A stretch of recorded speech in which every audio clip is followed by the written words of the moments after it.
नमस्कार, मैं विद्याशंकर तिवारी हूँ इंडिया न्यूज़ के डिजिटल चैनल इन खबर के लिए। 13,000 करोड़ के पीएनबी घोटाला से जुड़े नीरव मोदी को गिरफ्तार कर लिया गया है लंदन में और उसे वेस्टमिनिस्टर कोर्ट में पेश किया गया है। इसके बाद सवाल उठ रहा है कि कितनी जल्दी उसकी भारत में वापसी होगी, कितना जल्दी उसका प्रत्यर्पण हो जाएगा, क्या चुनाव से पहले हो जाएगा क्या, क्योंकि बहुत बड़ा ये चुनावी मुद्दा भी बन सकता है। विपक्ष मोदी सरकार पे आरोप लगाता रहा है कि वो घोटालेबाजों को जानबूझ करके विदेश भगाने में मदद करती है। विजय माल्या को भी लेकर के आरोप लगे थे, नीरव मोदी को भी लेकर के आरोप लगे, मेहुल चौकसी जो इसका मामा है उसको लेकर के भी इस तरह के आरोप लगे। तो सबसे पहले हम समझते हैं कि जो प्रत्यर्पण एक्स्ट्राडिक्शन का प्रोसेस होता है वो होता क्या। देखिए, दो तरह के देश होते हैं। एक वो देश होते हैं कि जिन दो देशों के बीच में एक्स्ट्राडिक्शन को लेकर के आपस में यदि कोई समझौता हुआ है तो वहाँ पे ये काम आसान हो जाता है। और ऐसे भी देश हो सकते हैं जिनके साथ भारत की जो है प्रत्यर्पण संधि ना हो। संयोग से ब्रिटेन से के साथ हमारी प्रत्यर्पण संधि है। ये जो है 22 सितंबर 1992 को ब्रिटेन और भारत के बीच में प्रत्यर्पण संधि हुई थी। लेकिन प्रत्यर्पण संधि होने के बावजूद प्रत्यर्पण की प्रक्रिया इतनी जटिल है कि इतनी जल्दी नीरव मोदी की वापसी नहीं होने जा रही है। तो इसमें क्या हो सकता है? सबसे पहले तो अभी तक कुछ दिनों पहले तक यही फैनबट लग रहा था कि नीरव मोदी कहाँ है। लेकिन वहाँ के जब लंदन के एक अखबार ने उनका वीडियो और फोटो छापा कि बताया कि नीरव मोदी लंदन में है, उसके बाद से भारत सरकार सक्रिय और ज़्यादा हुई। हालांकि भारत सरकार ने ये कहा था कि उसे पता है कि वो लंदन में है, लेकिन उसके बाद और ज़्यादा सक्रिय हुई।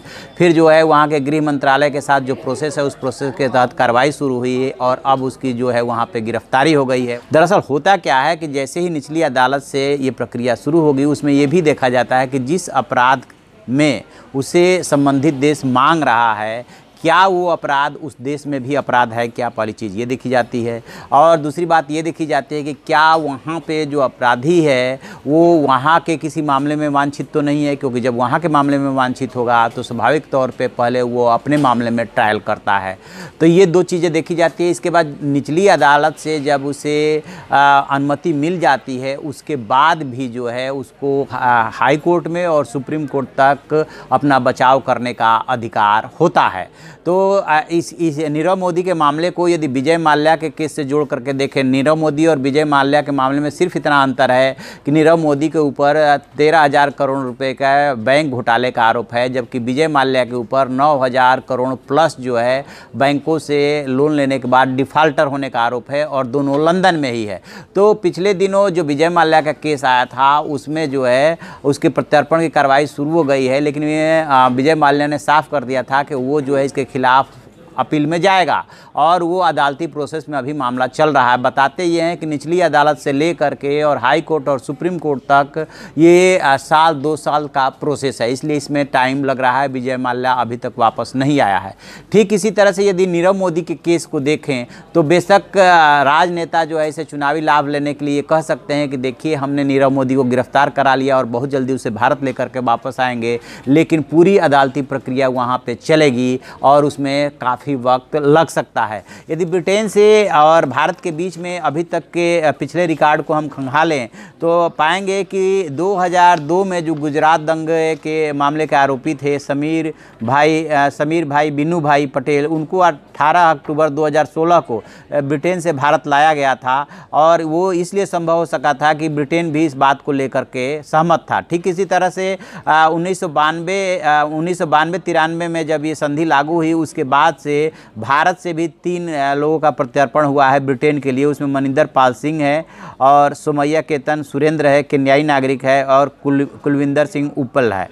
तो ये कुल 2 ही 3 केस मिलते हैं।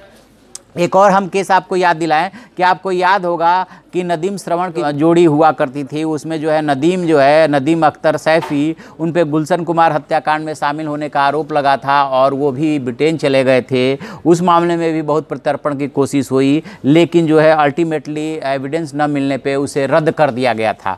तो सबसे पहले तो ये कि नीरव मोदी अपना बचाव करेगा, किसे जो आरोप लगाया जा रहा है वो आरोपी है ही नहीं, फिर एविडेंस की बात आएगी, फिर वो निचली अदालत से लेकर के सुप्रीम कोर्ट तक जाएगा, लिहाजा इसमें समय समय लगेगा। विजय माल्या ने भी ट्वीट किया था और विजय माल्या का केस को लेकर के वित्त मंत्री अरुण जेटली ने भी ट्वीट किया था और उसमें अपनी सफलता के लिए उन्होंने काफ़ी खुशी जताई थी। लेकिन जो इसमें एक्सपर्ट बता रहे हैं वो बता रहे हैं कि इसमें लंबा समय लगना तय है, चाहे विजय माल्या का केस है चाहे नीरव मोदी का केस है।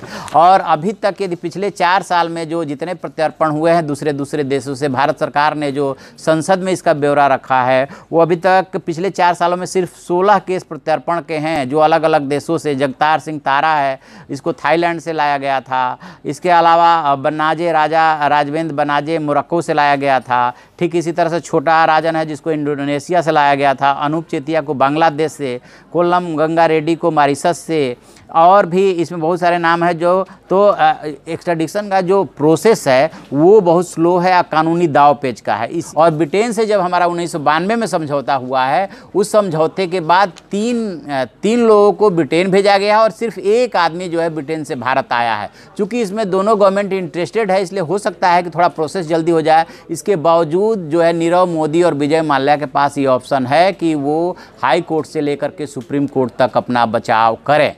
तो ये है कुल उसका प्रोसेस, और जो भी इसमें अपडेट होगा हम आपको बताते रहेंगे। आप देखते रहिए हमारा डिजिटल चैनल इन खबर। Thank you.